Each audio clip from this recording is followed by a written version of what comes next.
Let's move on to discuss the second element of the marketing mix, price strategy. Price is defined as that which is exchanged for the perceived value of a product, whether that product be a good or a service or an idea. As this illustrates, if the price of your product is seen as higher than the value of your combined product, the promotion that communicates the benefits of your product, and where and when your product is available, your product will be seen as overpriced and not a good value. What you simply have to do is to look at selling people or making sure that they're aware of the benefits associated with your product. So then potentially, the flip side is that you might be selling your product too low. Keep in mind that people don't always want the lowest price, good or service. Sometimes low price communicates low quality. And so sometimes being low price isn't necessarily a benefit. What we hope to achieve is a good balance between price and the marketing mix that is offered to the potential customer. We previously discussed the profit equation. The total profit you get from sales is a result of your total sales revenue minus your total expenses. Well, how do we get sales revenue?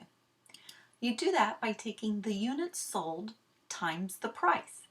And really, it's the marketer who should be setting the price for the product or service because they know through marketing research about the marketing environment, about competitors, about what consumers want, and about what they're willing to pay for a good or service or an idea. But in addition, there are expenses, and those might be marketing expenses and other expenses.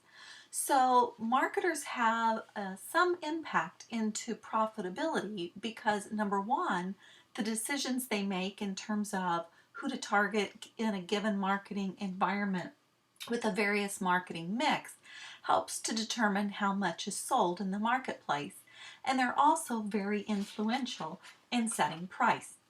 So how do we set price? Let's look at some approaches to setting price. First of all, in this chart, it illustrates the relationship between supply and demand in the marketplace. This illustrates that as the price goes up, manufacturers of a particular product are willing to produce more. And as price goes down, manufacturers are willing to produce less. It also illustrates that as the price of a product goes up, consumers demand less of that good and service. And as the price of a product goes down, consumers will demand more of that particular good or service. So one might think that the demand for a product or service is totally related to price based upon this chart. But wait, it's not that simple. Sometimes consumer attitudes about a particular brand might make them think it's a better value even though it's at a higher price. Sometimes the price of competitors or even the availability of competitive products might affect what people are willing to pay for a particular good or service. Consumer incomes and how they might change in times of prosperity versus recession, which would affect their disposable and discretionary income, might also affect the demand for product or services. So there's really four major approaches to setting price. The first two tend to be a little bit more marketing oriented.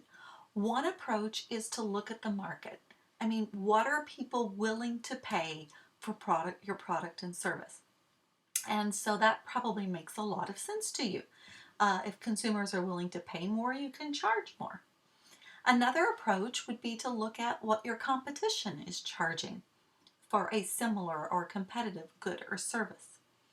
Another approach would be to look at what your costs are and then you're going to have a certain markup so that you'll have some profit.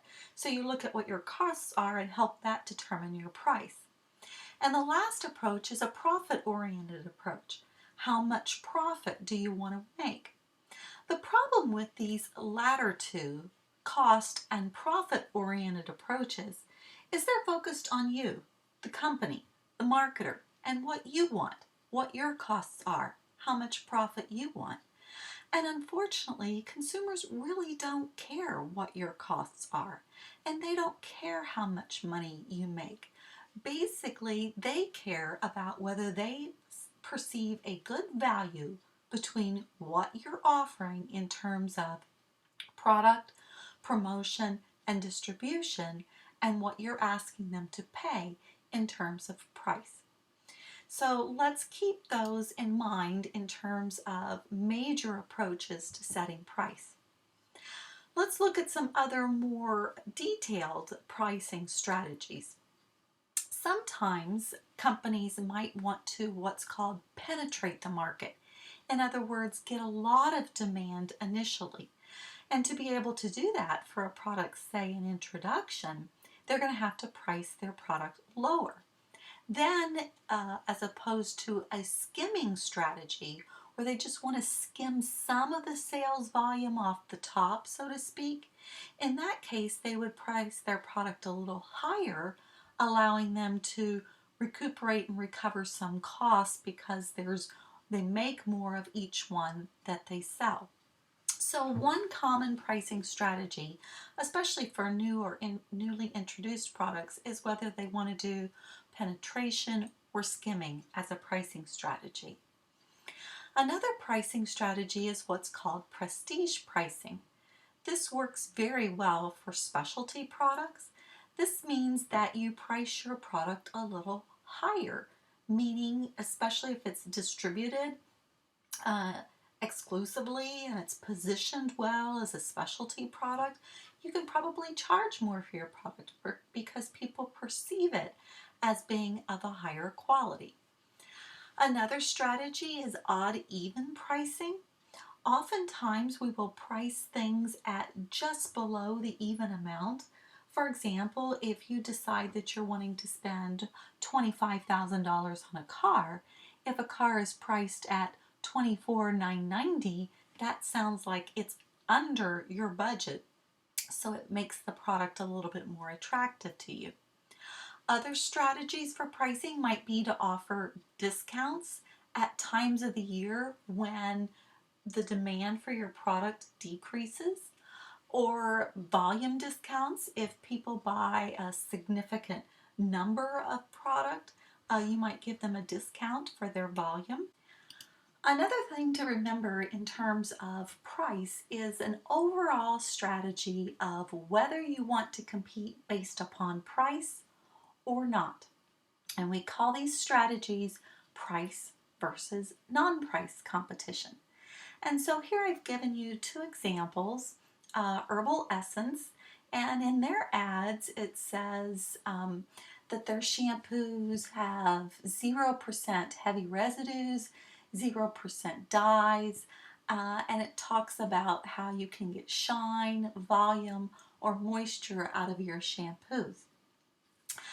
If we note here in the White Rain ad, at the bottom of the ad, it emphasizes the White Rain family of what?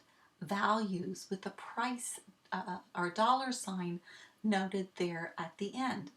So my question for you is, which of these shampoos are competing based upon price, and which is competing instead on differentiation of features and benefits versus their price?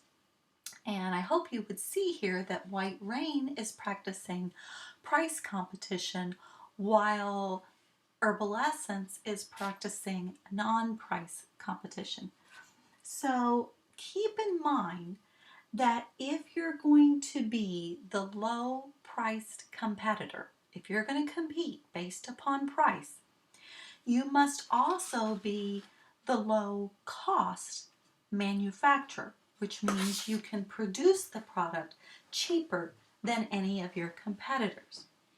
So keep in mind that we've used a couple of terms here, price versus cost. And I want to emphasize that we should be using the word price when we're referring to what the consumer pays for our goods, services, or ideas. And we should be using the word cost when we're referring to the costs of the producer in bringing that product to market.